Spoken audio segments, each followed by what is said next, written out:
que les gusta servir, que están siempre dispuestos a salir adelante, haciendo algo por la obra del Señor. El conocer la Biblia, conocer la palabra del Señor, el estar conectado con ella, saber leerla y entenderla, es fundamental. Yo creo, oí lo que decía el pastor, de que no falte. Yo creo que nadie va a faltar, porque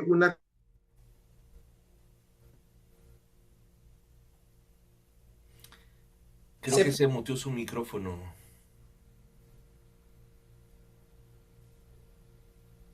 es importante entonces que todos estemos allí en la continuidad, y vamos a entrar de lleno para poder aprovechar el tiempo. Vamos a hablar sobre la Biblia. Este tema o esta serie es una serie como de análisis.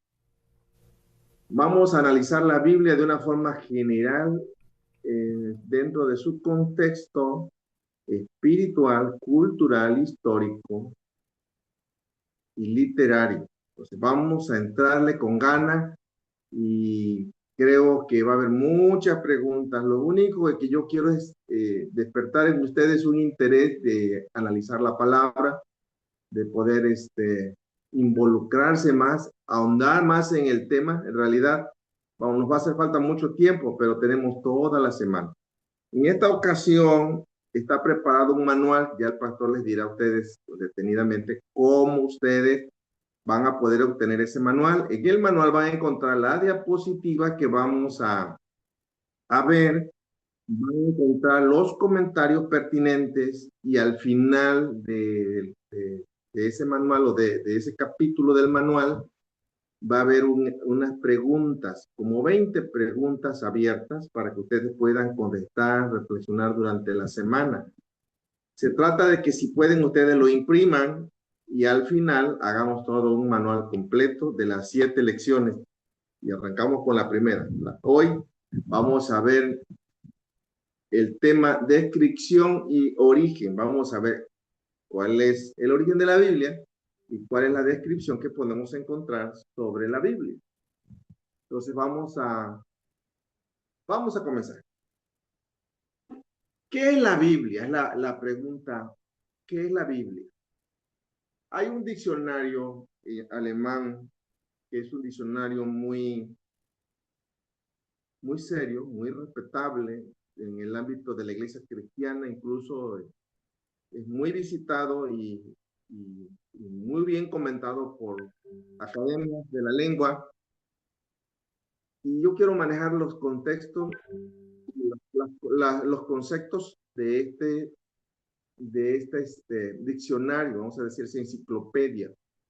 Cuando dice de la Biblia, dice que es una colección de escritos canónicos, que es un documento fundamental del judaísmo, cuando se refiere al Antiguo Testamento, y también para el cristianismo, Antiguo y Nuevo Testamento. Recuerden que para los judíos solamente el Antiguo Testamento, además ni le llaman Antiguo Testamento porque para ellos no existe un nuevo. Ya lo veremos con detenimiento según avancemos en el tema. Etimológicamente, el término proviene de la palabra griego biblos.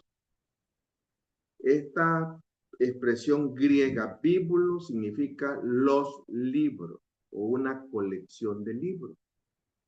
Así que el diccionario alemán dice que la Biblia es vista como una biblioteca de textos diversos, más que como una sola obra monolítica. Es decir, una sola obra, un solo libro, son muchos libros. Además, son 66 libros en un libro.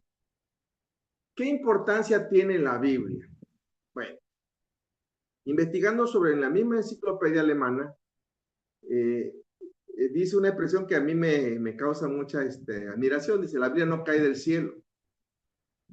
Claro que es una expresión netamente, vamos a decir, un modismo del lenguaje, que en realidad viene de la mente de Dios, pero si no cae espontáneo, no viene así como un arte de milagro, y si ni fue escrita de un solo golpe, es el resultado de un largo proceso de tradición oral y de tradición escrita. Con ese proceso de tradición oral, porque la Biblia antes de ser escrita ya existía. ¿Cómo existía?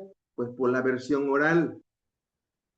Se venía comentando de generación en generación. Estamos hablando de la era de los patriarcas. Y cuando digo de los patriarcas, estamos hablando de Seth hasta Noé. Es probable hasta Abraham. Que solamente la Biblia que se conocía eran los comentarios o los díceres o las versiones orales. Esta versión oral estaba dando pauta para que el enemigo comenzara a distorsionar la formalidad, la seriedad y la línea real del mensaje. De alguna forma Dios protegió este mensaje en su forma oral. No sucedió lo que sucede con nosotros cuando decimos el teléfono descompuesto, ¿verdad? Aunque final de cuentas, perdón, vamos a encontrar que algunas versiones fueron cambiadas a propósito para distorsionar el mensaje real de Dios. Por eso dice tradición oral y escrita, redactada a lo largo de más de 1000 años en el antiguo Oriente Próximo, o Medio Oriente. Escrita y redactada, eso es muy importante, escrita y redactada. Luego vamos a ver detenidamente esta palabra. En el mundo se encontró también su medio cultural o sociocultural, también fue el mundo greco-romano. Mucho tiene que ver esto. Estamos hablando no tan solamente del Antiguo Testamento, que era el que se vino jalando de forma oral o por tradición oral, después escrita, sino que el Nuevo Testamento, el mundo, el entorno sociocultural fue el cuarto imperio mundial, dicho por nuestro Dios a través del profeta Daniel, que fue el gobierno del imperio romano, o el mundo greco-romano, como le llamamos. Greco-romano porque a final de cuentas, el Nuevo Testamento se da en esa transición. La transición que yo les hablo es de transición griega al imperio romano. Fue un entorno un poco complicado porque el helenismo griego influyó demasiado y como que era como un tope para que el imperio romano abriera su cultura de forma impactante. Es decir, se topó con el helenismo. El helenismo fue abrazado por los romanos y los mismos romanos, estamos hablando de los gobernantes, rechazaban tal cosa, pero fue un proceso largo la transición. Entonces, en esa transición greco-romana se da el Nuevo Testamento. El Nuevo Testamento nace allí. Incluso el Nuevo Testamento tiene muchas cosas del helenismo. El helenismo es la cultura propia del esplendor griego, del dominio griego. Ya lo veremos más adelante. Así que las escrituras son un testimonio poderoso para los hombres porque es una autorrevelación divina. Es decir, Dios se está dando a conocer a nosotros de alguna manera en los textos de la palabra, en las enseñanzas, en las parábolas, en las figuras retóricas. Por eso dice que podemos analizar detenidamente la forma en que cada agiógrafo, el agiógrafo es el escritor, tal lo vamos a ver más detenidamente, cómo influyó su comunidad y cómo lo que escribió se tuvo que dar en base a su propia fe, a su propia experiencia, a su propia cosmovisión teológica que vivía en su tiempo histórico. Los agiógrafos nunca vivieron una experiencia teológica o de fe igual. Moisés no la vivió igual que el apóstol Pablo, ni el apóstol Pablo la vivió igual que el rey David, ni el rey David la vivió igual como la vivieron Pedro en la persecución de Roma. O sea, cada quien tenía su propio entorno. Y por eso ellos, en base a su experiencia de fe y en base a su cosmovisión teológica particular de su propio entorno histórico, describen la palabra y plasman una palabra que es de gran bendición para nosotros. Así que la Biblia, que quede claro, no es un texto religioso nada más, sino es una profunda biblioteca de escritos que se van originando desde el antiguo, cercano oriente, del entorno del Mediterráneo oriental. Es toda una mezcla de culturas y de palabra y de hechos de fe y de hechos históricos que van a formar un mensaje para cada uno de nosotros y que van a hacernos reflexionar y cambiar nuestra forma de ver, nuestra cosmovisión personal de vida a como Dios quiere. A veces cada uno dice, no, es que yo por lo que estoy pasando, lo que estoy viviendo, lo que está viviendo y lo que yo estoy viviendo, ya lo vivió otra persona en un entorno histórico diferente. Todo es repetitivo, todo tiene un paralelismo. Simplemente Dios acomoda su mensaje para decir, no sabe qué, en tiempos X sucedió esto, fueron exitosos así, y tú lo puedes hacer. Eso es muy importante. Ahora, también tenemos que entender que el mensaje que se escribe es un mensaje que de forma, ¿cómo le diré?, muy precisa, fue impactante en culturas muy importantes. No viene así nada más, viene de culturas muy importantes. Por ejemplo, se da en culturas como civilizaciones como la Mesopotamia, de Egipto, de Canaán, de Persia, Grecia, Roma. Sin embargo, la cultura hebrea era una cultura muy educada y ellos estaban preparados para enfrentar a un mundo politeísta, un mundo que querían muchos dioses. Era la fuerza que dominaba esos imperios, los dioses.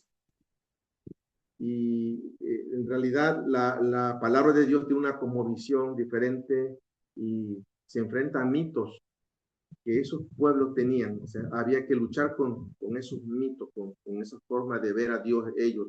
Y si ustedes se dan cuenta, hoy es lo mismo exactamente. Es que los relatos bíblicos sobre la creación, por ejemplo, el diluvio, se comparte, todos los que hemos ido a la escuela sabemos que hay versiones distorsionadas de esto. Hay mitos mesopotámicos muy distorsionados de la versión verbal de la tradición oral. Por eso les decía a ustedes que tenía que ser escrito. ¿Por qué? Porque de alguna manera ya se contaba mal contadas ciertos hechos. Es decir, por ejemplo, tenemos el Enuma Elish o la epopeya de Gilgamesh. Aquí hay versiones que se están dando que la Biblia dice, pero no están correctas. La Biblia se escribe precisamente para corregir esta versión. Escrita para reinterpretar bajo la óptica de la versión correcta. Ahora, la Biblia también tiene leyes y costumbres muy importantes que restringieron en su tiempo, pero que hoy dan paso a nuevas cosas con el mismo contexto de la cosmovisión de Dios. Por ejemplo, las leyes del Antiguo Testamento son leyes que Dios da, pero quiero decirle que esas leyes de alguna forma existían por versión oral y fueron escritas, por ejemplo, en el Código de Hammurabi, que fue una de las bibliotecas más grandes en el tiempo antiguo. Sin embargo, podemos entender que aunque Dios ya le había dicho, algunas cosas habían cambiado, o sea, se habían cambiado. Entonces Dios tenía que dar la palabra, tenía que dar esas leyes del Antiguo Testamento para que quedara escrita tal como Él decía, no como la versión distorsionada ya se estaba dando. Así que de esta manera podemos ver cómo de alguna forma en la estructura patriarcal el Señor comenzó a trabajar de alguna forma entregando leyes, entregando formas de vida conforme a la voluntad de Dios. Por eso cuando Dios le dice a Abraham, quiero hacer de ti un pueblo, una nación, pero quiero que te salgas de aquí, de tu entorno histórico y cultural. ¿Por qué? Porque Abraham conocía en realidad la forma de vida, tenía temor de Dios y buscaba a Dios y amaba a Dios, pero su entorno histórico-cultural era diferente a como Dios quería enseñarle. Dios quería darle un panorama, una cosmovisión diferente, parecida, pero la correcta. Y por eso le dice, yo lo voy a hacer cosas así, así. Detalles que ustedes saben. Voy a hacer una nación grande y poderosa. Iba contra la naturaleza, porque finalmente todos sabemos que su esposa era estéril. Abraham le creyó al Señor, se salió del entorno histórico y cultural que vivía y Dios comienza a darle las cosas tal como él quería o a decirle las cosas tal como eran. Es decir, Dios hizo un cambio. No es como te lo enseñaron, es así. Bien. Entonces es importante que también analicemos que la Biblia, también cuando se comienza a dar, fue muy influenciada por su entorno histórico, influenciada de forma positiva, no de negativa. de forma positiva. También se dieron sus influencias positivas. ¿Cómo? Por ejemplo, cuando estuvieron en Egipto. Cuando estuvieron en Egipto, de alguna forma, el hecho de que Moisés, que Dios permitiera que Moisés llegara a la casa del faraón o que fuera un hijo adoptivo, eso estaba permitiendo que Moisés estuviera en la universidad más importante de esa civilización. De alguna forma, Moisés no fue un ignorante, Moisés no fue un improvisado, Moisés fue preparado previamente. Dios permitió todas las cosas que se dieron en el entorno de su historia para que Moisés fuera preparado para este momento tan importante en que iba a vivir, él iba a ser desafiado. Podemos ver cómo Dios ocupó a Moisés para hablar de las leyes, de las costumbres, de leyes morales, leyes alimentarias. Moisés sabía de biología, zoología, sabía de geografía, de historia. Moisés era un gran hombre.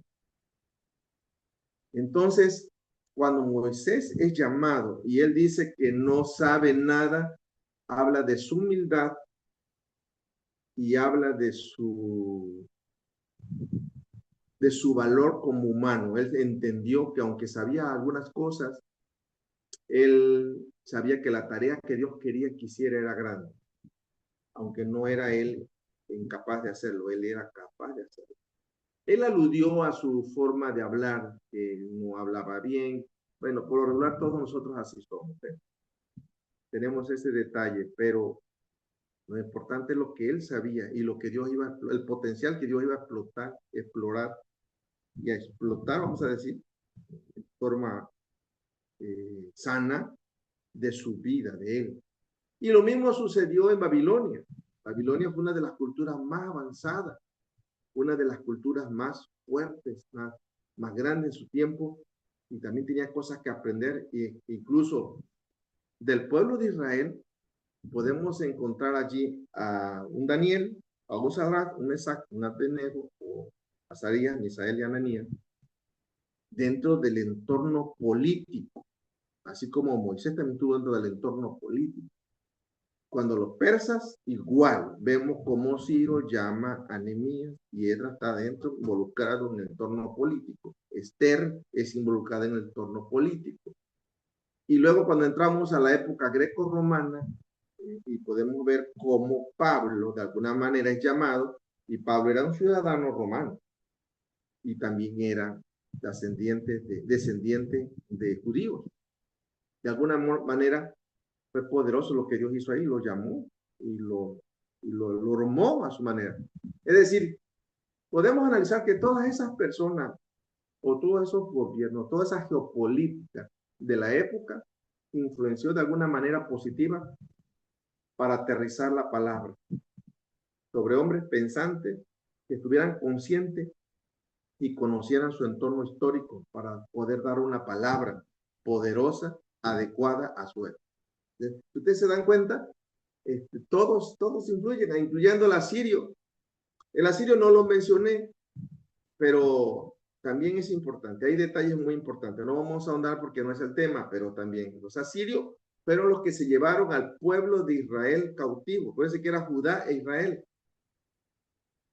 Y hay cosas muy grandes que decir allí. Aunque Israel fue desobediente en su momento histórico, influyeron de alguna forma positiva sobre ellos. Había cosas que ahondar allí. Pero todos, el egipcio, el asirio, babilónico, el medo persa, el griego, el romano, son 6 grandes imperios que han influido poderosamente en el mundo. Hoy estamos bajo el imperio romano. Y el séptimo es el imperio o el gobierno de Cristo, el reino de Cristo. 1000 años, acuérdense ustedes. Así que el entorno, si hablamos del entorno sociocultural de la Biblia, ya hablamos del Nuevo Testamento, volvemos a regresar con lo del imperio greco-romano o el dominio greco-romano, que nace en una encrucijada de 3 culturas fundamentales. La primera fue la griega. Yo les decía, no, pues en realidad el helenismo fue un boom, se puede decir así, en la cultura de de este imperio y se aportó el idioma griego que hoy conocemos. Ese era el lenguaje común de la época. Quiero decirles que Jesús habló griego, él sabía hablar griego. Tuvo una influencia muy poderosa en la filosofía, en las artes. Y eso también permeó en la forma de comunicar el mensaje. Mira, como si había un griego grecorromano, vamos a decir un grecorromano como es Lucas, el médico Lucas. Ustedes si leen el Evangelio según Lucas y Hechos, se van a dar cuenta lo poderoso que es esa palabra expresada con ese lenguaje, con ese adorno del helenismo. Y después encontramos lo del Imperio Romano, que es otra cultura también que se encuentra, esa es la encrucijada que hablamos de tres culturas, el Imperio Romano. El Imperio Romano fue tan influenciante que gracias a este periodo, era un periodo que se le llamó posterior a la muerte de Cristo, que se le llamó Pax Romana. Pax Romana quiere decir la paz romana. No había nadie que se levantara contra ellos. Eran tremendos. Ellos eran muy sanguinarios, muy difíciles. Entonces, no había quien le hiciera frente. Hubo un tiempo de paz para ellos. Durante ese tiempo de paz, se crearon una extensa red de caminos que comunicaban todo el imperio. Debe decir eso que es importante, porque fue tan importante que fueron los caminos que aprovechó el apóstol Pablo en sus viajes misioneros. Abrieron pauta al evangelio ellos. Hubo un sistema legal muy rígido que jamás evitó la expansión de la fe cristiana y de alguna forma comenzaron a presionar para que la fe cristiana no creciera. De forma inicial comenzaron con los actos sanguinarios del Coliseo romano, los sacrificaban, los mataban. Bueno, Jesús fue un efecto de ese tipo de hechos. Y el otro ambiente cultural es el judaísmo. El judaísmo en su esplendor del segundo templo en el cual Jesús se encontró fue de gran influencia, fue de gran presión en el entorno religioso para el ministerio de Jesús. Los mismos apóstoles también, los grupos religiosos que se levantaron, allí saduceos, fariseos, puros feos, muy radicales, de diferentes corrientes, esenios, celotes, de diferentes corrientes, pero todo eso enfrentó Jesús de una forma poderosa y de todo eso se superó para que la palabra fuera escrito y a cada uno de esos tipos de pensamiento y de idea, la palabra fue escrita. Hay algunas cosas que no las vamos a entender tan fácil porque fueron escritas exclusivamente para cierto grupo, bien sea fariseo, bien sea saduceo, bien sea esenio, bien sea celote. Y si hablamos de Pablo, Pablo era tan capacitado que tenía para hablarle a los fariseos, saduceos, esenios, celotes y para romanos y griegos. Era tremendo. No, Pablo era un gran hombre, igual Lucas. Bien, ¿qué tanta influencia hubo en su entorno histórico? Bueno, la Biblia es una influencia poderosa para nuestro entorno histórico actual de nosotros. ¿Por qué? Porque ha ejercido una influencia incalculable en la cultura a lo largo de los siglos. Por ejemplo, en la ética y en el derecho, la Biblia ha sentado bases de los sistemas jurídicos actuales, de los derechos humanos actuales, de la moral occidental, están escritos allí. Y eso ha frenado mucho desorden, mucho,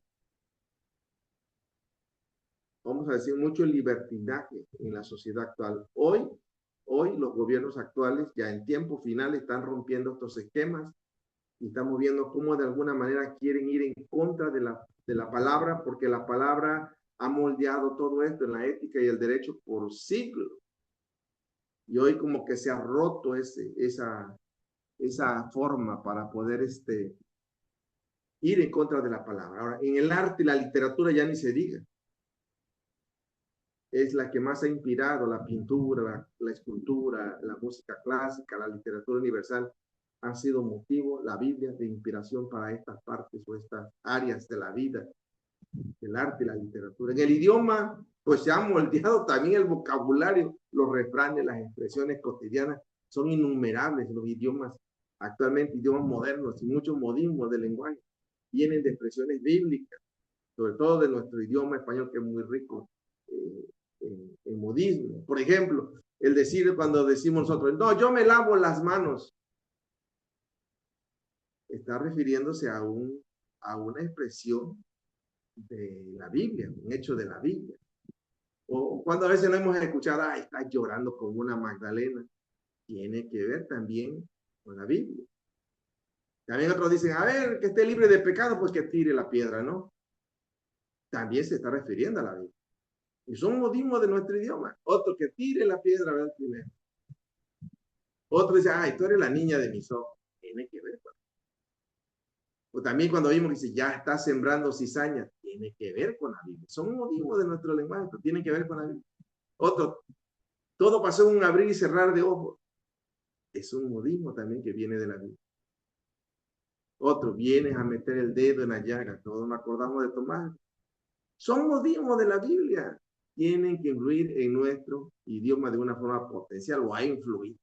Ahora, hay otras definiciones sobre la Biblia.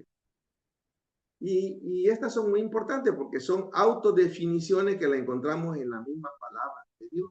Por ejemplo, dice, la Biblia es la palabra de Dios, aunque fue escrita por hombre, tiene un mensaje divino, divinamente inspirado, y esto implica que refleja la voluntad, el carácter y las enseñanzas de Dios, sirviendo como una guía moral, una guía espiritual y una guía doctrinal para los creyentes. Qué bonita definición. Igual está también para que ustedes lo puedan analizar. ¿Ah? Ahora, ¿por qué dice la Biblia eso de que es la palabra de Dios escrita por hombres que tienen un mensaje divinamente inspirado? Inspirado es la palabra clave. El apóstol Pablo, refiriéndose a esta definición, le escribió a Timoteo en la segunda carta, capítulo 3, versículo 15, 16, versículo 17, le escribió estas palabras. Le dijo, que desde la niñez has sabido las sagradas escrituras, las cuales te pueden hacer sabio para la salvación por la fe que es en Cristo Jesús. Has sabido las escrituras, las sagradas escrituras. Escuchen esto, te pueden hacer sabio para la salvación. Dan sabiduría para llegar a tener la salvación por la fe en Cristo Jesús. Y escuchen lo que dice el versículo 16. Toda la escritura, está hablando de la Biblia, es inspirada por Dios y útil para enseñar, para redarguir, para corregir, para instruir en justicia, a fin de que el hombre de Dios sea perfecto, enteramente preparado para toda buena obra. Otro texto de la palabra también que tiene que ver con la inspiración de Dios dice, Isaías 48, dice, sécase la hierba, marchítese la flor, mas la palabra del Dios nuestro, escuchen esto, la palabra del Dios nuestro permanece para siempre. Y primera de Pedro, capítulo 1, versículo 24 y versículo 25, dice, porque toda carne es como hierba, y toda la gloria del hombre como la flor de la hierba. La hierba se seca y la flor se cae. Eso es lo que pasa con lo que es el ser humano, con la estructura del ser humano. O sea, la hierba se seca y dice que el ser humano, aquí hay una figura retórica, toda carne se refiere al ser humano, es como una hierba, y la hierba se seca. Y si toda la gloria del ser humano, del hombre, todas sus sabidurías, sus enseñanzas, sus bibliotecas, sus teorías, son como a la flor de la hierba. ¿Y qué le pasa a la flor de la hierba? Se cae. Pero cuando se refiere a la palabra del Señor, dice, esta va a permanecer para siempre. Y esta es la palabra que por el Evangelio os ha sido anunciada. ¡Wow! Qué tremendo, ¿no? Hablando de la inspiración. Ahora, la pregunta obligada, ¿y qué tiempo va a demorar esa inspiración? ¿Hasta cuándo se va a vencer esa inspiración de la Biblia? ¿Cuándo la Biblia va a caducar? Pues Mateo 5, versículo 18, según la versión Dios habla hoy, le voy a leer este versículo. Aclaro, no estoy leyendo la Reina Valera, es la versión Dios habla hoy. Dice, pues les aseguro que mientras exista el cielo y la tierra, no se le quitará a la ley ni un punto, ni una letra, hasta que todo llegue a su cumplimiento. Qué profundidad de estas palabras. ¿Cuándo va a acabar la inspiración, el poder de la Biblia, la influencia de la Biblia, la autoridad de la Biblia? Pues mientras exista el cielo y la tierra. Ahora la pregunta es, ¿y cuándo van a dejar de existir el cielo y la tierra? Pues cuando haya cielo nuevo y tierra nueva. Y entonces ya no se va a necesitar la Biblia, ni la inspiración de la Biblia, porque Dios estará entre nosotros. ¡Wow! ¡Qué tremendo!, ¿no? Mientras, escuchen, aquí hay una hipérbole. No se le va a quitar a la ley ni un punto, ni una letra. Escuchen esto. Ya adelante veremos esto que les estoy diciendo. Ahora, cuando la palabra dice inspirada por Dios, está utilizando una expresión griega llamada teoneusto. Teoneusto es una palabra compuesta de teo, que quiere decir Dios, y neustos, que quiere decir aire, soplo, aire. El aire que inspiramos y respiramos, a eso se refiere. Entonces, cuando está escrita en la Biblia, dice inspirada, usa la palabra teoneusto, o sea, Dios sopló ese aire de inteligencia, de sabiduría, de enseñanza al ser humano. Acuérdense que neusto viene de neumonía, de neumólogo. Está tratando del aire que inspiramos, respiramos, nuestros pulmones. A eso se refiere. Con teoneutos, inspirado por Dios. Hay una versión muy antigua, la versión etíope es una versión muy antigua. Ellos cuando traducen esta palabra, teoneutos, en 2 de Timoteo 3:16 dice, y cada escritura es por el Espíritu del Señor. Así lo traduce. La traducción Wycliffe dice, toda la escritura es de Dios e inspirada. Hay un diccionario léxico gramatical teológico que dice, y soplada por Dios, con el soplo interior de Dios. Está dando a entender que esa palabra llegó al ser humano no porque se lo inventaron, sino porque alguien se la dijo. Alguien le dijo, le enseñó, le demostró, le puso en su mente esa palabra. Ahora, es importante que veamos dos principios teológicos para poder interpretar la Biblia y tiene que ver con esto que le estoy diciendo, pero vamos a entrar a estos principios teológicos. Esto es a nivel ya de escuela bíblica. Espero que no se me confundan. Si no lo entienden, no se preocupen, en el manual está la explicación que usted necesita. Esos dos principios teológicos para interpretar la Biblia es el principio nescendi y el principio cognoscendi. ¿Qué cosa es eso del principio nescendi y principio cognoscendi? Miren, el principio nescendi dice que el eterno es el principio nescendi dice que el eterno, o sea, nuestro Dios, es el principio y origen de toda sabiduría de forma absoluta. Recuerden que Dios es el único que sabe todo. Dice que este principio escendi está conectada a un concepto. Estas palabras son palabras griegas.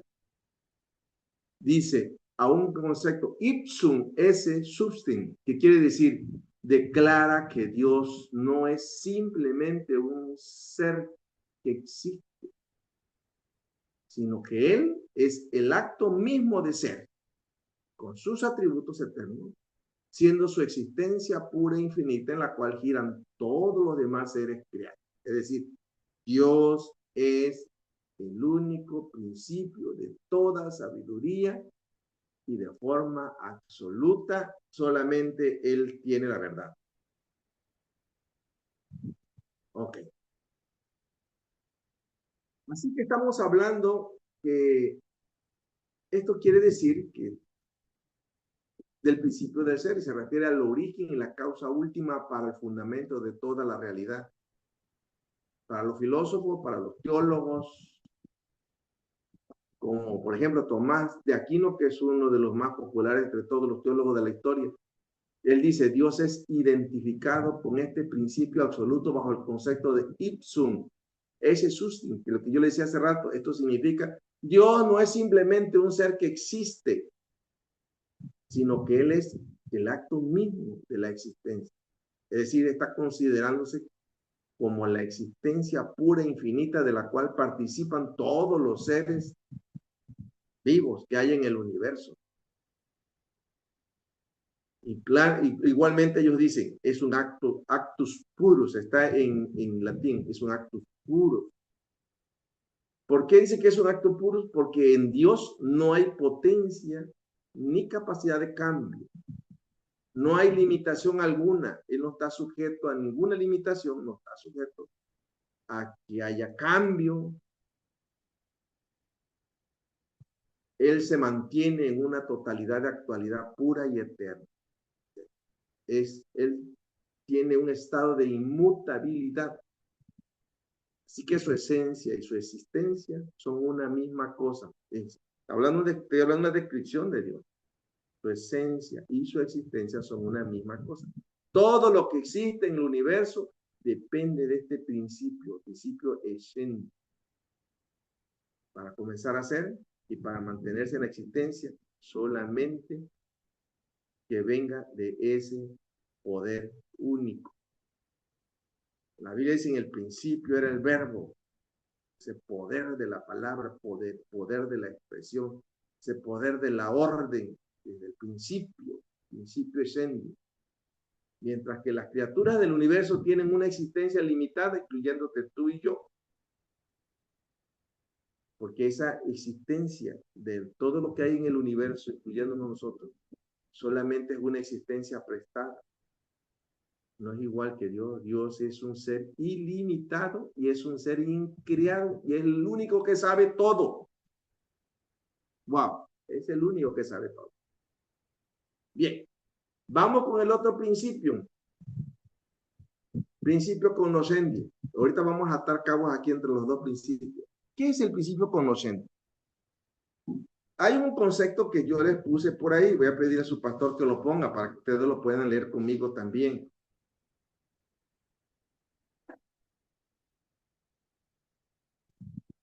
Estamos en el otro principio. Exacto, ahí está. El principio cognoscendi es el principio o origen del conocimiento. Fíjense nada más, estamos hablando no del origen, sino donde está llegando el conocimiento. Este principio en la teología bíblica es el fundamento del conocimiento humano. Es el criterio o es la fuente por el cual una verdad se hace conocida, se hace comprensible al nivel de la mente humana. Es decir, que este principio nos enseña a cómo algo llegó a existir, nos está explicando cómo algo nos llegó a existir, o si aquello es verdadero o es falso. Es decir, el principio de Sending es la causa ontológica, es decir, el eterno es primero, es la realidad única y es la causa de todas las cosas. El principio cognoscendi es la causa nociológica, es decir, que el principio eterno es dado al sujeto creado, a nosotros, nos enseña, Dios le dice al ser humano, esto es así, así, pasado. Se nos dan por medio de hechos, por evidencia, que permiten descubrir la causa, el origen de todas las cosas. El caso de Moisés, cuando fue llamado a la montaña, y Dios le comienza a decir las cosas son así, y Dios le comienza a revelar a él las cosas. Moisés escribe, por ejemplo, el Génesis. Moisés está muy lejos del Génesis. Estamos hablando de siglos. Pero Dios le revela a Moisés las cosas tal como son. todo se lo revela y no se lo escribe. Dios da detalles a través del principio cognoscendi, es decir, del principio que da explicación al ser humano, o del acto que da explicación al ser humano, de las cosas, del origen de las cosas. Así que este principio teológico revela al ser humano cómo la intervención de Dios es única en el conocimiento eterno. Es decir, el único que puede hablarnos de la eternidad es Dios. El único que puede hablarnos de los orígenes es Dios. El único que puede hacer planes en el huerto para que se cumplan 3.000, 4.000 años en la cruz del Calvario es Dios. El único que puede hacer planes con tu vida y decirle, te voy a salvar y te voy a llevar a una tierra nueva, a un cielo nuevo, donde está la justicia, donde no hay llanto, donde no hay tristeza, es Dios. El único que puede decir, hay un lago de fuego, donde va a terminar toda la escoria del mundo, de la humanidad, de la historia, es Dios. Nadie más es Dios. Así que maravilloso, ¿verdad?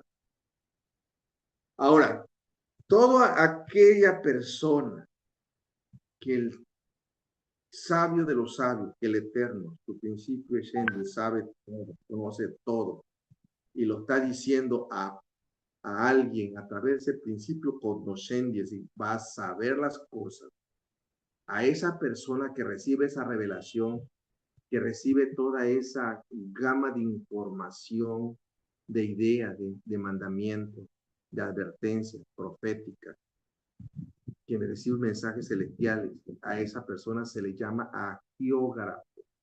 Agiógrafo. La pregunta siguiente a contestar es, ¿qué es un agiógrafo? Esa es la siguiente pregunta. ¿Qué es un agiógrafo? Entonces, vamos a la contestación. El agiógrafo viene de griego agios y grafos. Agios quiere decir santo y grafos quiere decir escritor. Es un escritor santo, un escritor que Dios lo determina, que Dios lo selecciona y que dijo, este tiene todo el componente sociocultural de su tiempo para dar un mensaje preciso a la gente de su tiempo y un mensaje concreto que va a trascender generaciones. Ese es un agiógrafo. El agiógrafo es el que recibe el mensaje, no el que lo traduce o el que lo escribe a generaciones siguientes, no, es el escritor original. Es el escritor humano de un libro de la Sagrada Escritura. En la teología, en la historia bíblica, no se le considera un mero copista como autómata, sino un verdadero escritor que bajo la acción de la inspiración divina redactó el texto utilizando plenamente sus propias facultades, utilizando la cultura de su entorno y utilizando su propio estilo literario. Wow. Es decir, Génesis tiene su agiógrafo, el libro de Ruth tiene su agiógrafo, el libro de Primera de Samuel tiene su agiógrafo, los Salmos tienen su agiógrafo, los Proverbios tienen su agiógrafo, el Evangelio según Mateo tiene su agiógrafo, el libro de los Hechos tiene su agiógrafo, Primera de Corintios tiene su agiógrafo, Apocalipsis tiene su agiógrafo. ¿Entendemos esa parte? Es muy importante entender esto. Así que, escuchen esto. Hay otra diapositiva por ahí que quiero que vean. El agiógrafo es el autor instrumental, es decir, es el escritor. ¿Y qué escribía él? Por lo que el Espíritu Santo le inspiraba y le guiaba. Y entonces él escribía todo, escribía solo aquello que Dios quería transmitir.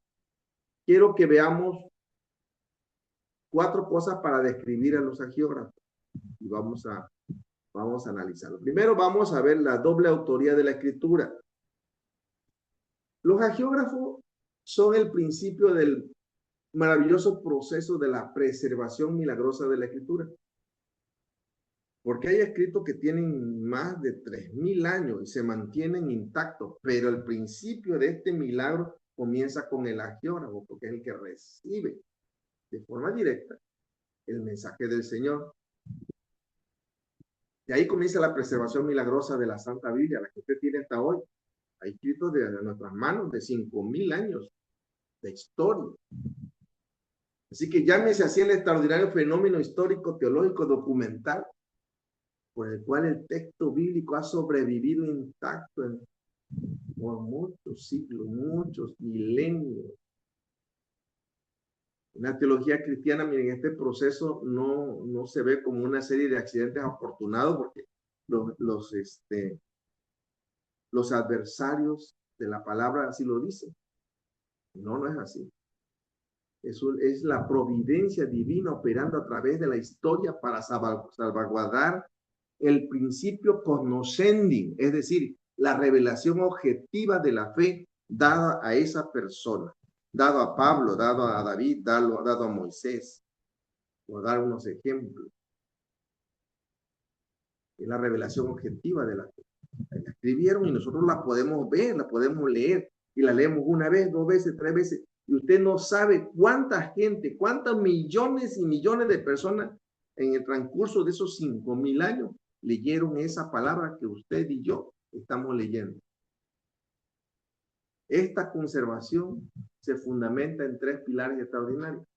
Primero, se puede admitir, escuchen esto muy importante, una doble autoría de la escritura, ya que la teología clásica, la teología que nosotros podemos leer hoy, resuelve la identidad de la geógrafa, que le da un apartado que también es parte, porque aunque la palabra es de Dios, la experiencia de su entorno cultural y del estilo literario que lo va a escribir es propio de la geógrafa, no de Dios. Ya Dios lo escogió porque sabía que tenía las cualidades para lograr este principio o este hecho histórico. Así que el geógrafo también es parte como de la autoría por este hecho que le digo, pero Dios es el autor principal. El Espíritu Santo va a inspirar y va a guiar al escritor para que ponga por escrito todo y solo aquello que Dios quiere transmitir, no lo que el geógrafo dice, sino lo que Dios quiere transmitir. El geógrafo es el autor instrumental o el escritor, vamos a decir así. No pierde su libertad ni su conciencia. Él piensa, investiga, redacta, usa su estilo cultural, usa sus herramientas y usa el lenguaje de su propia época. Vamos con la segunda, el contexto cultural de cada geógrafo.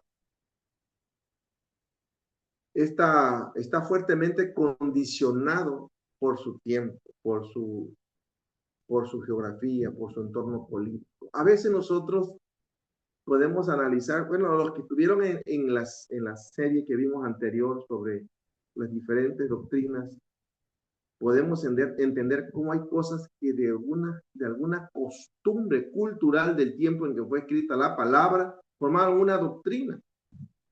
Y no es así. El entorno cultural que encontramos en la Biblia simplemente es el cascarón donde viene el huevo, la yema y la clara. Y todos nos vamos a comer la yema y la clara. El cascarón simplemente lo desechamos. Fue el entorno, la protección donde nos llegó el alimento. Por ejemplo, un pastor del siglo 8 antes de Cristo, como el profeta Amós, usó metáforas agrícolas, mientras que un galeno helenista del siglo 1, como es el médico Lucas, pues empleó un griego refinado, habló de términos técnicos de medicina. Es importante saber que fueron influenciados por géneros literarios y que la geógrafo elige conscientemente el formato de su obra. Y quiero decirle, dentro de este estudio que tenemos, vamos a ver los géneros literarios más importantes, los géneros temáticos más importantes, para que ustedes puedan interpretar de una forma libre, consciente y responsable la palabra. Ustedes van a quedar con una experiencia muy buena para leer la escritura y poder saber de qué se trata lo que está leyendo. Eso es muy importante. Y por eso el geógrafo tenía que elegir conscientemente el formato de su obra. Y ahí podía escribir poesía, códigos legales, crónicas históricas, cartas, literatura apocalíptica. Lo que él eligiera, conforme a su experiencia. Estamos hablando de su entorno cultural, sociocultural. La palabra es la palabra, la que recibió es la que tenía que dar. La forma, le voy a decir, el cascarón era su rollo de ellos. Ahora, es importante saber que siempre va a existir una intención teológica, siempre, siempre, en cada mensaje va a haber una intención teológica. Es decir, no se trataba de escribir una crónica periodística moderna de su tiempo histórico. No, no, no, no. Su objetivo siempre era, y fue, transmitir una experiencia de fe y la historia de la salvación a su pueblo o a la comunidad que Dios lo estaba dirigiendo. Vamos al punto 3 de los agiógrafos en la Biblia, el proceso de inspiración bíblica. Y para entender la mente del agiógrafo tenemos que analizar que el Espíritu Santo actuó en 3 facultades del escritor. Escuchen esto, esta es una pregunta de examen. Primero, actuó en el entendimiento porque iluminó la mente del agiógrafo para que concibiera rectamente o correctamente los conceptos que debía escribir. Segundo, también actuó en su voluntad. ¿Por qué? Pues porque movió su voluntad para que decidiera fielmente poner por escrito estos conceptos que hoy estamos leyendo en la Biblia.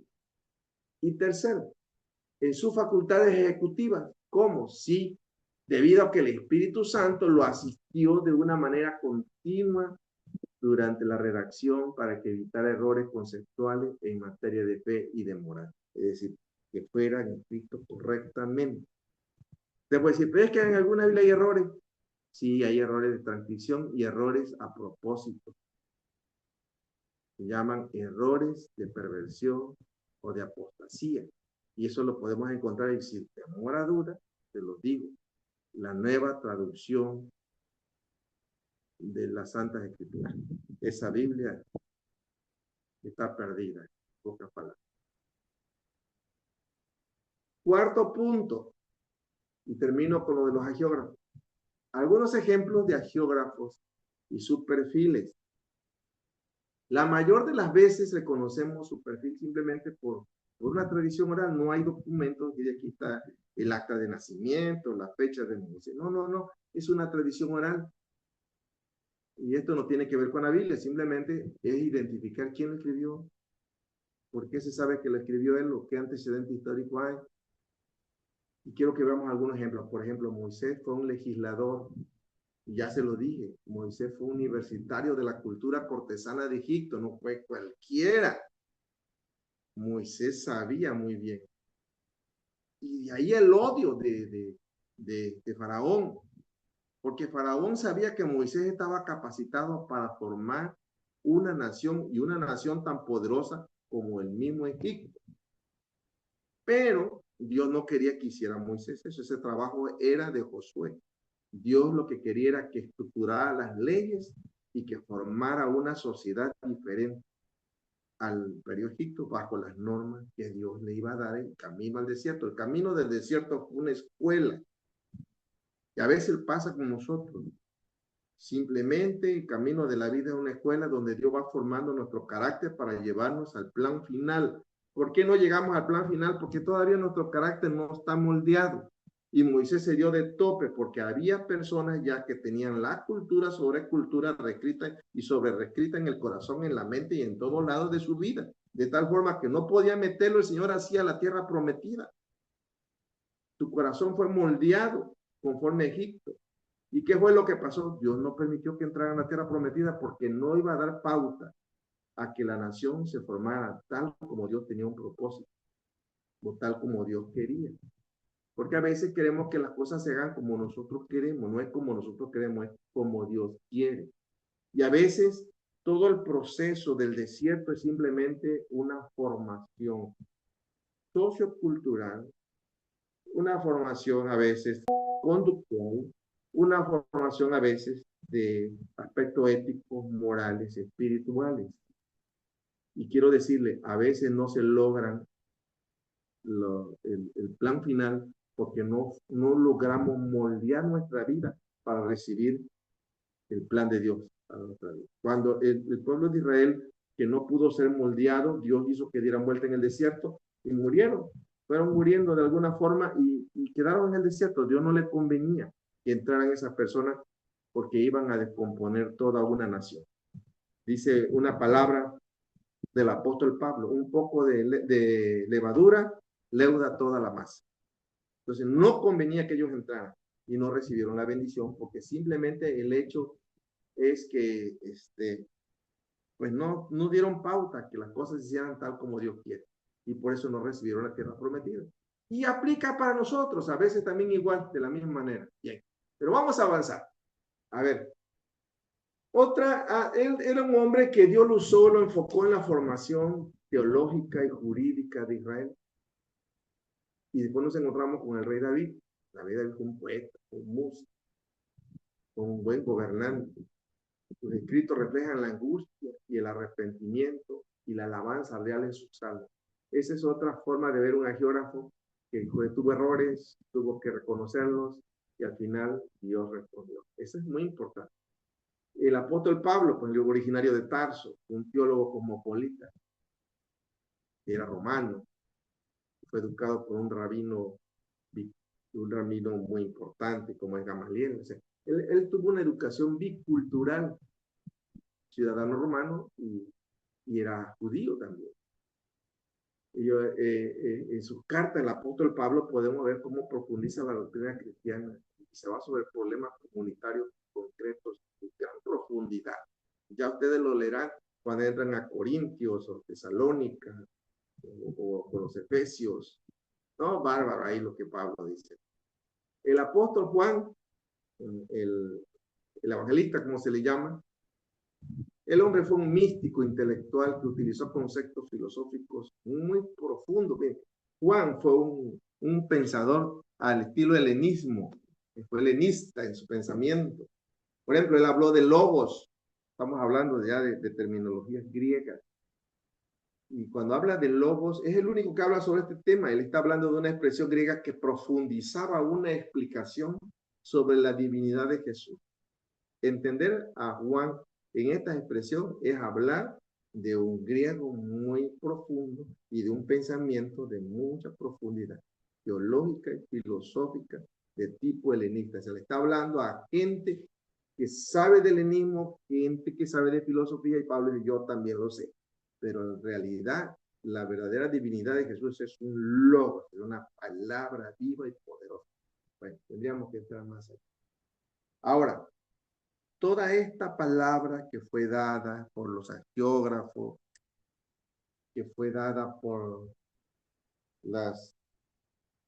Dios, fue dada por Dios, el conocimiento essendi, pasada al conocimiento cognoscendi, había que protegerlo, es decir, había que resguardarlo para que no lo cambiaran. Y quien quisiera cambiarlo sobraba. Y entonces, como nace el dogma, ¿Qué cosa es el dogma? Y quiero que el pastor ponga por ahí el concepto de dogma y vamos a leerlo. El dogma es una verdad doctrinal. Escuche esto. El dogma es una verdad doctrinal revelada por Dios, que la iglesia propone de forma definitiva, solemne e infalible, y cuya aceptación es obligatoria para todos los fieles. Esto lo dijo Moisés, lo creemos, lo afirmamos y lo defendemos. Esto lo dijo Pablo, y es palabra de Dios, lo creemos, lo afirmamos y lo defendemos. Y no lo cambiamos. No está sujeto a discusión. En su sentido teológico estricto, no es una invención humana ni una imposición arbitraria, sino es la declaración oficial de una verdad que ya estaba contenida en la revelación divina de las Sagradas Escrituras. Estamos hablando de 66 libros. Son el dogma de la iglesia. Defendemos lo que dice, su enseñanza, y no hay discusión. A diferencia de los católicos, ellos agregan la tradición y los libros apócrifos están fuera de defender el dogma natural, el dogma original. ¿Por qué digo el dogma original? Pues porque los mismos judíos defendieron esos libros que nosotros tenemos en el Antiguo Testamento. Y vamos a ver más adelante, a más profundidad, que ustedes se van a quedar impactados. Si ellos lo defendieron por siglos y milenios, ¿quiénes somos nosotros para meter mano negra? Ellos lo hicieron, es tu problema. Pero para nosotros, 66 libros de la Escritura son los libros canónicos, defendidos los 39 de milenios atrás. Y el Nuevo Testamento, los 27, que naturalmente la misma Iglesia Católica los reconoce. Con respecto al dogma, toda sabiduría revelada por Dios debe ser protegida, debe ser seleccionada, debe ser creída. Y es en este momento, debido a esta restricción o a nace el dogma, pues nace el dogma. Y se puede decir que es una verdad que pertenece a la revelación cristiana. Y la encontraremos en la Sagrada Escritura. Es una tradición milenaria de la fe, cómo se va defendiendo. Ya le dije a ustedes desde el Antiguo Testamento, que viene defendiendo. Entonces, el dogma es una proposición, es un conjunto de creencias que se establece como una verdad absoluta, definitiva e indiscutible. Así que el diccionario de la lengua española dice que es un principio innegable que no está sujeto a cuestionamiento dentro de un sistema de pensamiento. No, nosotros no podemos poner en tela de duda lo que Dios dijo, ni nadie lo debe de cambiar, ni debemos de permitir que se cambie más. La Biblia al final en Apocalipsis dice, yo quitaré al tal, yo borraré al tal. Es decir, no se puede quitar y no se le puede agregar. Históricamente el término se utiliza sobre todo el ámbito religioso. Son verdades reveladas o son verdades fundamentales que los fieles deben aceptar por fe, ya que se consideran infalibles. Acuérdense que la palabra de Dios es infalible, es inspirada por Dios. En otros textos, un dogma, en otro contexto de hechos, un dogma representa la base de una doctrina o un sistema ideológico sobre el cual se construye todo lo demás. No admitir debate dentro de este sistema se conoce como dogmatismo. Cuando te quieren cambiar de idea, que tú dices, no, es que es así. No, no, no, es así, así, así. No, que mira, que no le diga nada porque es un dogmático. Eso quiere decir, no admite cambio. Y la escritura igual, la enseñanza no admite cambio. Todo lo contrario. No admite cambio. Sin embargo, si hablamos de la ciencia, lo que es el conocimiento no es dogmático, ya que las teorías de la ciencia siempre van a estar sujetas a pruebas, críticas y posibles refutaciones, pero respecto a la palabra, no está sujeta a cambio. Es el resultado de romper con el dogmatismo de la fe cuando surgen enseñanzas como las que vimos en la serie pasada. Ahora, quiero que veamos algunos textos ya finalmente para concluir sobre este tema, lo del dogma. Por ejemplo, segunda de Timoteo, capítulo 2, versículo 15, dice, vean lo que dice este texto. Procura, está hablando Pablo a Timoteo. Timoteo es el pastor de la iglesia en Éfeso. Le está diciendo, procura con diligencia presentarte a Dios aprobado, como obrero que no tiene de qué avergonzarse, que usa bien la palabra de verdad. Es decir, cuidado los cambios. Cuidado con lo que estás interpretando, que no tengas vergüenza un día de presentarte delante de mí, porque tú estás usando la palabra de verdad de forma correcta. Y es lo que yo quiero que al final de este curso nosotros digamos, Dios me ha dado las herramientas para poder usar bien la palabra de verdad.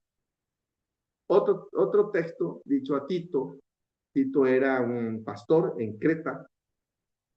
Él está diciendo estas palabras en el capítulo 2, versículo 1, le está diciendo, pero tú hablas lo que está de acuerdo con la sana doctrina. Estamos hablando de un dogmatismo. Dogma.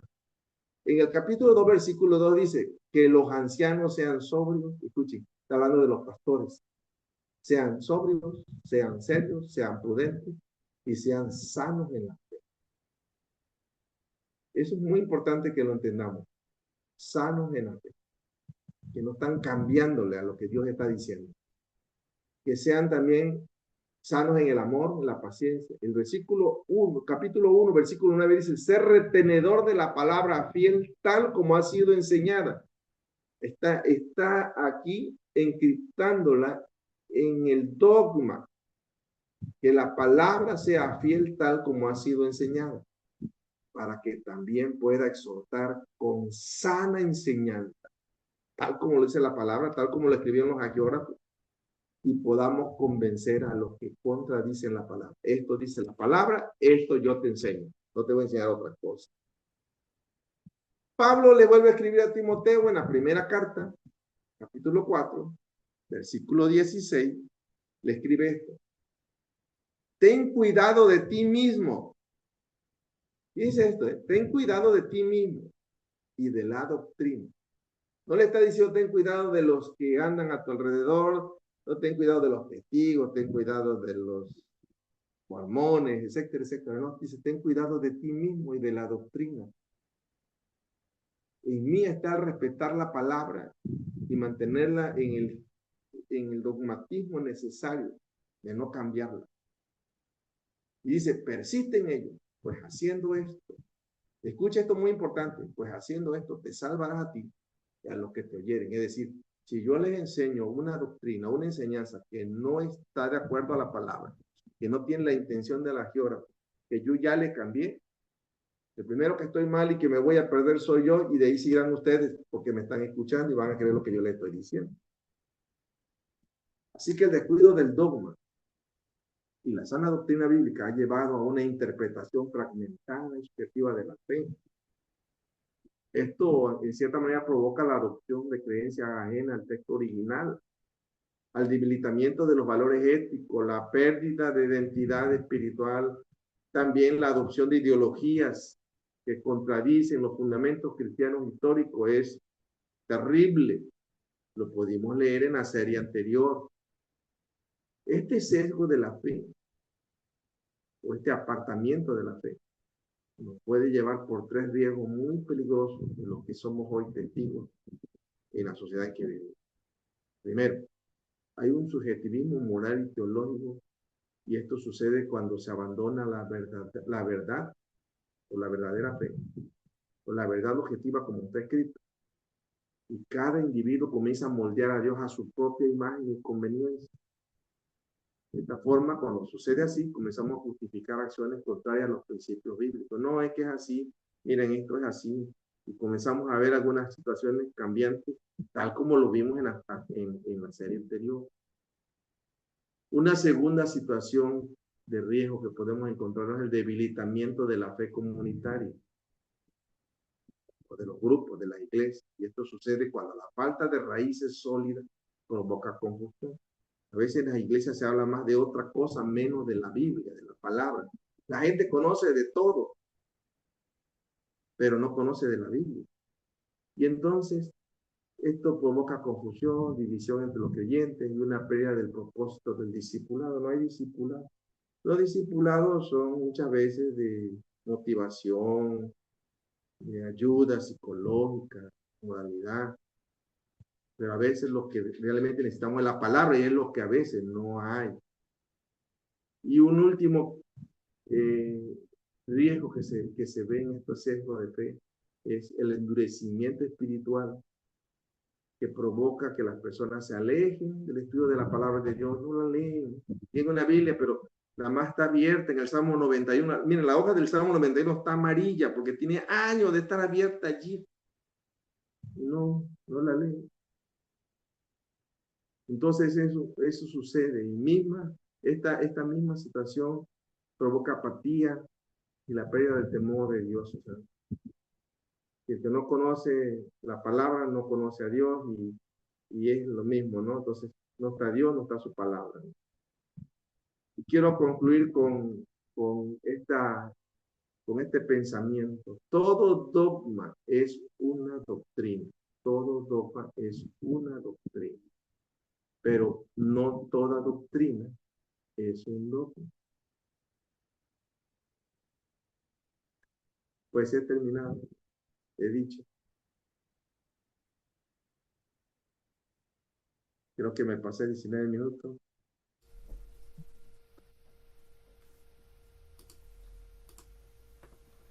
Ese es el tema de hoy. Súper. Vamos a dar unos minutos para preguntas. Por favor, veo la mano de Clau levantada. Hola, a mí la verdad me gustó mucho el principio de Sandy porque creo que es la respuesta de mi pregunta de la semana pasada, ¿no? Me parece que la Biblia no dice la palabra personas porque se queda pequeña. Entonces, no es que no sean personas, pero decir personas al significado real es como cuando la Biblia, para mí ahorita con lo que yo entendí, es que como cuando la Biblia dice, cuando eran niños le da alimento de niños y cuando crecieron pues se le da un alimento más profundo, ¿no? Entonces yo creo Sí, que por eso, o sea, sí son tres, pero son tres seres que dan la existencia, o sea, la palabra persona es como pequeña, ¿no? Entonces yo creo que pues eso mismo es lo que este grupo que yo vengo escuchando un poco, de cierta manera dice, y yo no le entendía originalmente, ¿no? Pero creo que a eso se refieren. sí, correcto. Me gustó mucho. El principio de Shending, el principio que nos habla que Dios es el conocimiento de todo, Él sabe todo, Él sabe a ciencia cierta cómo están los planetas, las galaxias, cuántas galaxias hay, cuánto pesa cada galaxia, cuánto pesa cada corazón humano, cuántas situaciones tiene un corazón humano, qué tantos planes puede tener Dios de corto a largo plazo para cada corazón. Dios sabe todo, todos los detalles. Dios sabe todo. Ahora, todo lo que sabe y lo que quiere que nosotros sepamos como parte de su plan para la salvación, se lo dijo a sus agiógrafos. Lo pasó a través, lo coló a través del conocimiento cognoscendi.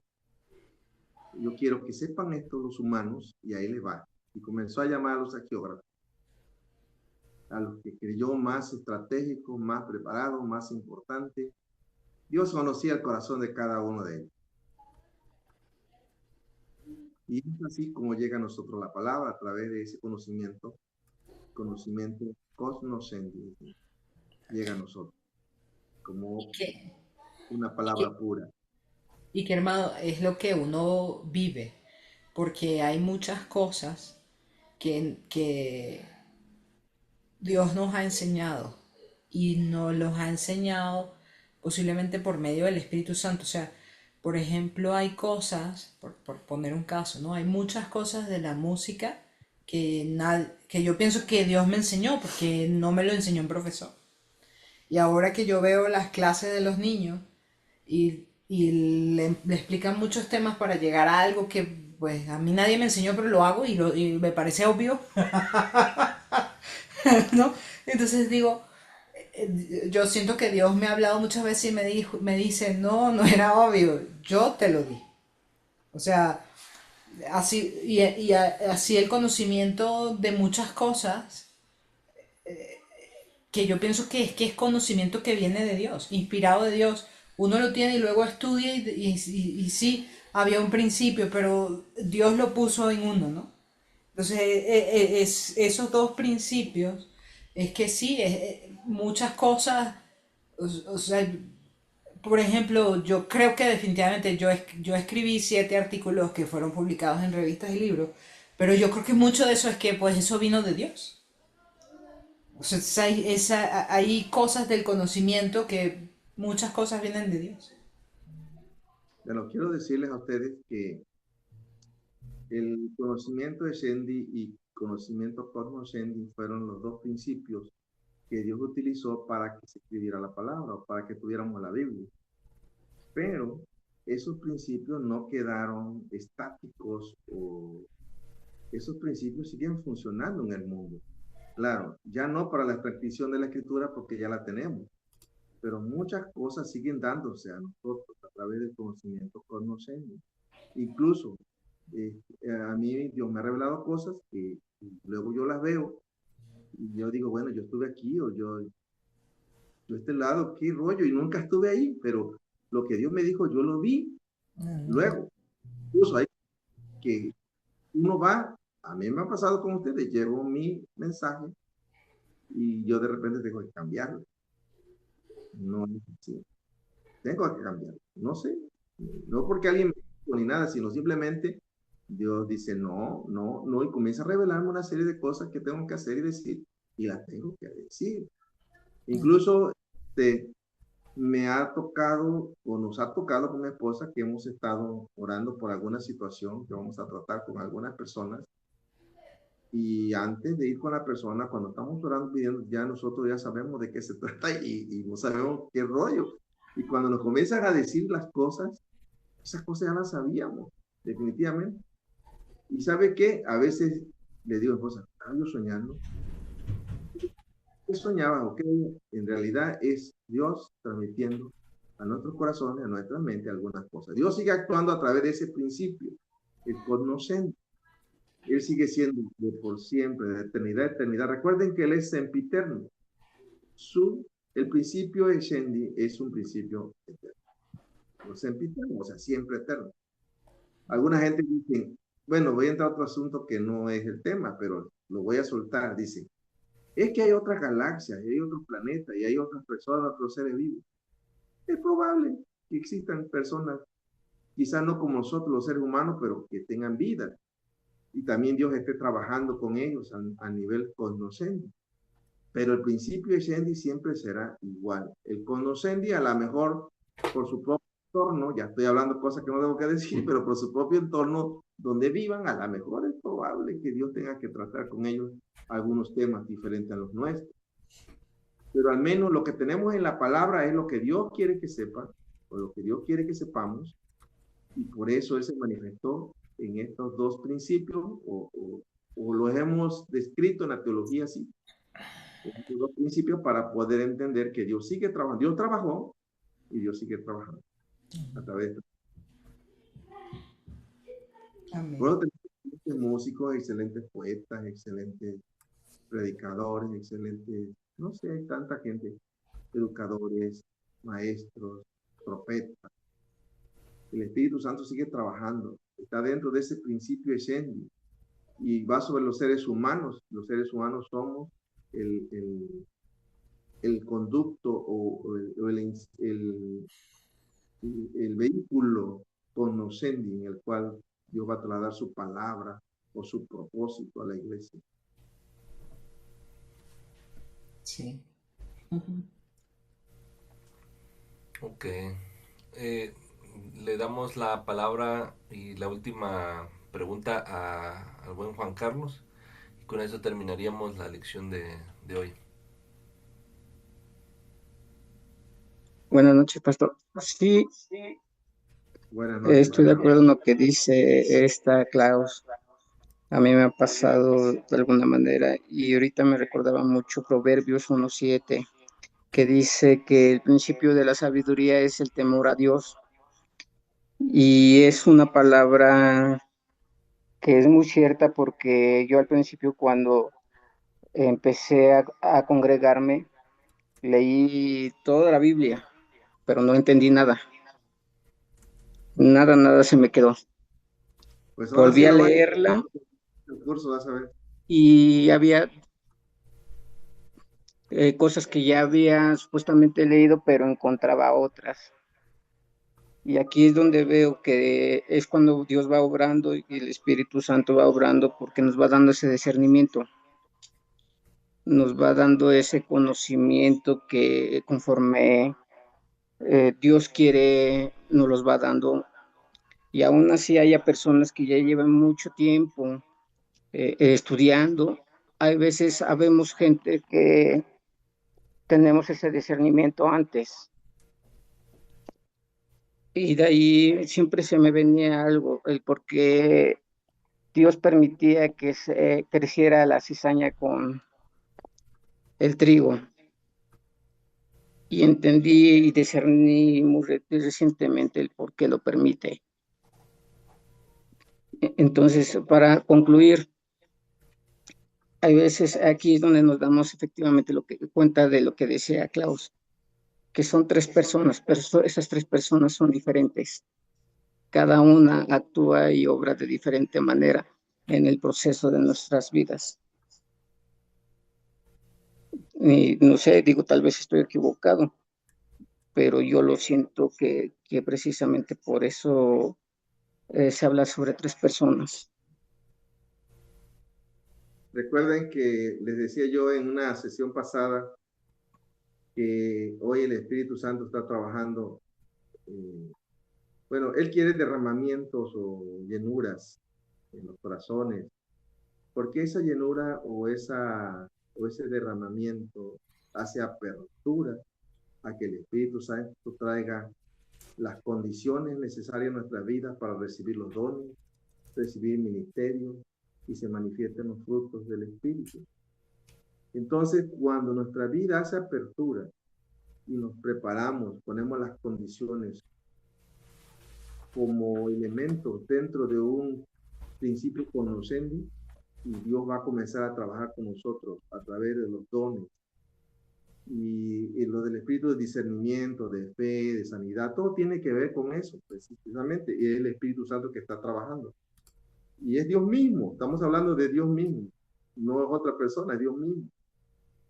Pero es dentro de ese tenor de espiritualidad, de las condiciones para que Dios se manifieste en nosotros y Dios nos pueda usar como vasos poderosos. Creo que habíamos platicado algo acerca de eso de manera personal en una ocasión. Y es lo que está pasando en tu vida, Dios está usando tu vida. Así que trata de no desconectar esa gran bendición que Dios puede, o Dios ha iniciado en tu vida.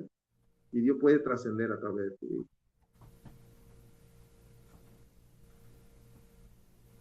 Amén. Gracias, pastor. Y bendiciones, Juan Carlos. Pues muchachos, listos, vamos a terminar la lección de hoy, porque veo intenciones de continuar. Entonces, en el día de mañana temprano les hago llegar el manual para que ustedes lo descarguen. Si pueden imprimirlo, háganlo por favor. Vienen algunas lecciones, algunas tareas que iremos revisando el domingo. Si estás lejos y este domingo no puedes asistir, mandas capturas de las preguntas, lo mandas al WhatsApp de Palabra de Vida y ahí se contará para temas de tu evaluación. Pastor Noé, nos despide en oración, por favor. Los espero para el próximo tema, contexto cronológico. El contexto cronológico de la vida está súper mega interesante. No se lo pierdan. Los espero el próximo miércoles. Y los que hay de acá de Veracruz, que creo que entró alguno de Veracruz, no se preocupen por lo de que tengan que ir a México el domingo. Ustedes descárguenlo y, como me dice, si no lo ha descargado, yo se lo estaré enviando a su WhatsApp. ¿De acuerdo? Oramos, Señor, en este momento. Te damos gracias por este tiempo maravilloso que nos has concedido. Creo que es un tiempo productivo, un tiempo de bendición. Bendigo su vida de cada uno de nuestros hermanos que han estado aquí presentes. Gracias, Señor, porque tú has sido el punto a tratar, el punto importante sobre el cual miramos y analizamos cuán grande es tu palabra, cómo tu palabra viene de la eternidad hacia nuestras vidas y cómo pretende esta palabra llevarnos a la eternidad nuevamente. Te agradezco infinitamente ese gran plan de salvación para nuestras vidas y que cada uno de los que estamos hoy presentes podamos entender que la palabra ha sido preparada de una forma maravillosa para que nuestras vidas reciban esta gran bendición, tengan este proyecto eterno. Gracias, Señor, por los pastores que permiten que esto se dé y pon entusiasmo en cada corazón. Un espíritu de sabiduría venga sobre ellos, rechazo todo espíritu de incredulidad, y que podamos abrir nuestros corazones a tu palabra. Gracias, Señor. Amén. Nada más para fines de la lista de asistencia, ¿quién es Oppo CPH2579 y usuario de Zoom o Campo? Para ponerlo, poner su palomita. Los que sean de Veracruz, me los mandas o por favor que se reporte conmigo para yo encargarme de ellos. Ya. Ok. Creo que vienen de Veracruz algunos. Sí, tuvimos. Tuvimos tiene que ser. a varios de Palabra de Vida de la Cuenca, entonces, por supuesto que van a recibir su certificado, pero ellos tienen que pagar un impuesto de unos bolovanes para hacer válido su certificado. Ya vi, Ok. usuario de Sumo Campo, Una eres tú, nieve, Teresita. una nieve de coco. No estaría mal, no estaría mal. Síganme dando ideas, por favor, porque Que si quieren venir a Ciudad de México el domingo, son bienvenidos. por supuesto, por Claro, supuesto. claro que sí, por supuesto, sí. Sí, claro, ojalá y vayan a México. Es Nada más, una... me falta Oppo CPH2579. No sé quién sea. Es con el único objetivo de poder Hay una marcar hermanita, asistencia. hay una hermanita nueva, ya de edad la señora, que quería entrar y le dije, sí, sí puede. Y puede, le di algunas explicaciones, es probable que sea ahí. Yo Ok, veo eso y ya, yo te comunico luego, ¿no? Un de acuerdo. abrazo a la distancia para todos. Que tengan bonita noche, descansen. Gracias, igual. Dios les bendiga, bendiciones. Bendiciones, Bendiciones. Gracias, descansen, buenas gracias, noches. Gracias, hermano. bendiciones. Bendiciones. Buenas noches, amén. Feliz noche, chao. Gracias, hasta luego. Dios le Saludos, bendiga. Buenas padre. noches. Para todos. Buenas noches para Gracias. todos. Que descansen. Gracias, igualmente. Bendiciones a todos. Saludos a Buenas Mario. noches. Gracias.